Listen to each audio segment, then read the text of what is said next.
So the first part of the video, solving an exponential equation, the problem from the homework I chose was 5.5 number 7, and the equation is 5 to the x minus 3 equals 25 to the x minus 5. And the first step you want to do is to get both 5 and 25 to be the same base so that you can add the exponents. So since 5 squared equals 25, you can change 25 to 5 squared x minus 5. So then you have 5 to the x minus 3 equals 5 squared x minus 5.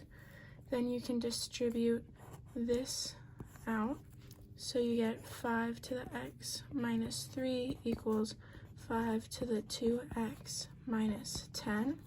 Then, because the bases are now the same, you can just get rid of these 5's because they can cancel each other out.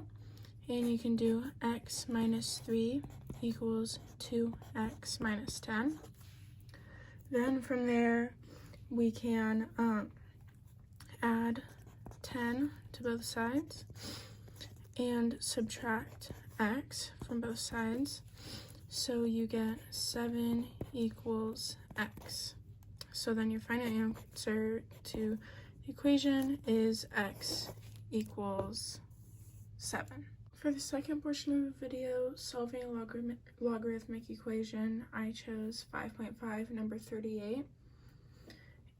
And the equation is log 4 negative x plus log 4 x plus 10 equals 2. And the first step you want to do for this equation is combine the two logs together. So that would be log 4, and then you multiply this together. So negative x plus 10 equals 2.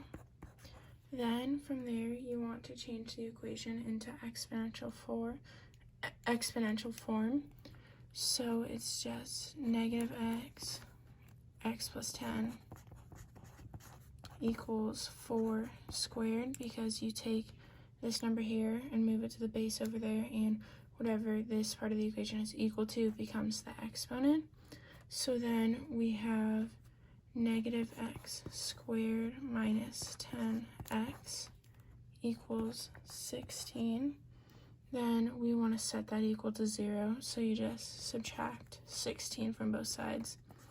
So now we have negative x squared minus 10x minus 16 equals 0.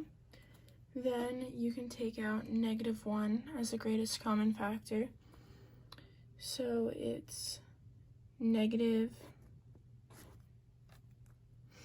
x squared plus 10x plus 16 equals 0.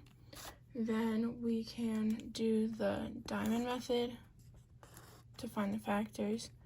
So a equals 1, c equals 16, so it's 16, and b equals 10.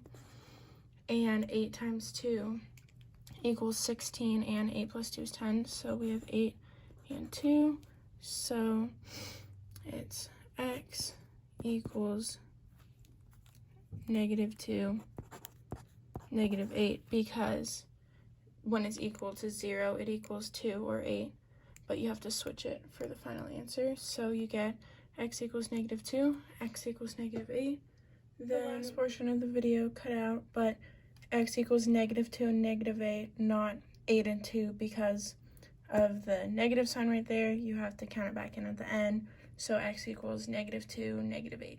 So for the last part of the video, application of word problems, I chose question number 2 from homework 4, which is a population growth problem. And the word problem is the minnow population in White Mountain Lake each year can be modeled by the function a equals 700 times 10 to the 0.2 t, which I have right here, where a represents the minnow population t years from now. What will the minnow population be in 15 years? So this is the equation for the problem. A is where the population will be after 15 years, which is what they're asking. 700 is the original population. Then 0.2 is the rate of change, and t is what we're trying to figure. T is going to be 15 years, and we're trying to solve for a, so it's going to be a equals 700 times 10 to the 0.2 times 15. So first we're going to have to plug in 0.2 times 15, which is 3, so it's a equals 700 times 10 to the 3. So then 10 to the 3 third is 1,000. So a equals 700 times 1,000. And so you get your final answer of a equals 700,000 minnows. And there's the answer. In 15 years, the minnow population will be 700,000 because it has a growth rate of 2% per year, or 20% per year, which is 0.2, which is right there.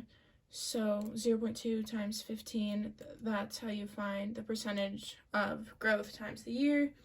So that's how you get the 3. So it winds up being 700,000 at a 20% growth rate after 15 years.